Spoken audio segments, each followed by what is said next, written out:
समान होता है। बच्चा अगर चाहे कि फलानी चीज खाएंगे तो चाहे मम्मी पापा की जेब में 1 रुपया ना हो पर बाबू चाहिए। महाराज आज देरी नहीं हुई, पार्वती पीछे पड़ गई। भोले बाबा ने कैलाश पर्वत पर एक ताली बजाई, त्रिशूल घुमाया। मेरे भैया जीव जंतु सभी छोड़कर कैलाश पर्वत को चले गए। और उधर भोले बाबा ने ताली बजाई है पीपल के वृक्ष के नीचे कैलाश पर्वत पर भोले बाबा ने कथा सुनाने का प्रस्ताव रखा और कहा कि पार्वती हम हुक्रा तुम दोगी तब कथा सुनाएंगे, हम कथा कहेंगे तुम हुक्रा दोगी, जब तक तुम हुक्रा देती रहोगी तब तक हमारी कथा चलती रहेगी। तुम्हारा हुक्रा बंद हो जाएगा तो फिर हमारी कथा भी बंद हो जाएगी। बोला ठीक है। आज मेरे भैया भोले बाबा ने कथा सुनाना प्रारंभ कर दिया। जैसे ही कथा सुनाना प्रारंभ किया उधर मैया पार्वती हूषा में हो करके हुक्रा देती रही। मेरे भैया आधी रात वक्त मैया पार्वती ने कथा सुनी। जैसे ही 12 बजे का क्रश आया उसी समय मैया पार्वती को निद्रा मैया ने अपनी गोदी में ले लिया और मैया पार्वती सो गई। जैसे ही सोई है मेरे भैया उसी पीपल के वृक्ष में एक निर्जीव तोते का अंडा था। वो तोते का अंडा चटक गया और उसमें से एक जीव उत्पन्न हो गया। तोते का बच्चा उत्पन्न हुआ। इधर तोते का श्राप होता है नकल करना। मैया पार्वती तो हुक्रा दे रही थी, उसकी थोड़ी नकल सुन करके मैया पार्वती तो सो गई और इधर तोते के बच्चा हुक्रा देना प्रारंभ कर देता है। तोते के बच्चे ने हुक्रा देना प्रारंभ कर दिया।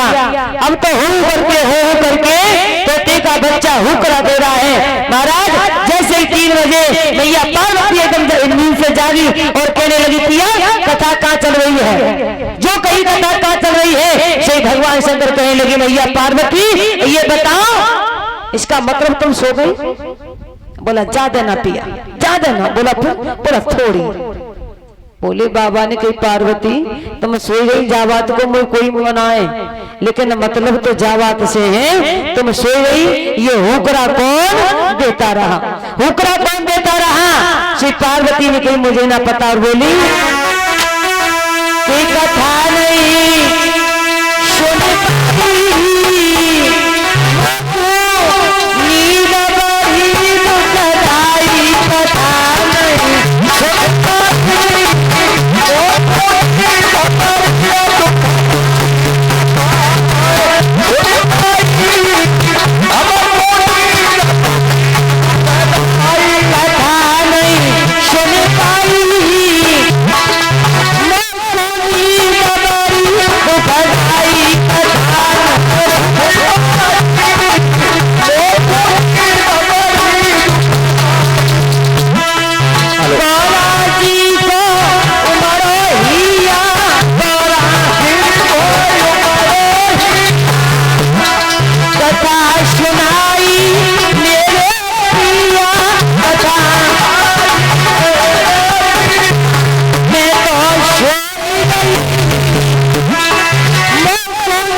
बात नहीं है कि कथा तुमने नहीं सुनी, इस बात के हुक्रा कौन देता रहा। मेरे भैया तोते का बच्चा थर थर कांपने लगा।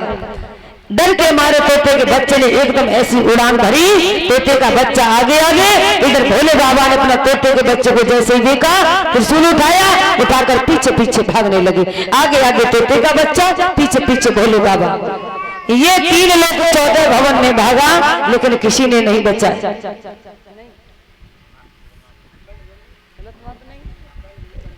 जो किसी ने नहीं बचाया। आज देरी नहीं हुई महाराज। ये तोता व्यास की पत्नी छरजी पर केस चुका रही थी, उन्हें जमाई आई। मेरे भैया तोते के बच्चे ने शरीर का वही त्याग किया जो जीव आत्मा थी, वो अंदर प्रवेश हो गई, अंदर चली गई। भोले बाबा ने कहा व्यास तुम्हारे घर में हमारा चोर है। व्यास ने कहा बताइए भगवान आइए पधारिए, क्या चोर है। बोला तुम्हारे घर में हमारा एक चोर है जिसने हमारी अमर कथा सुननी हो।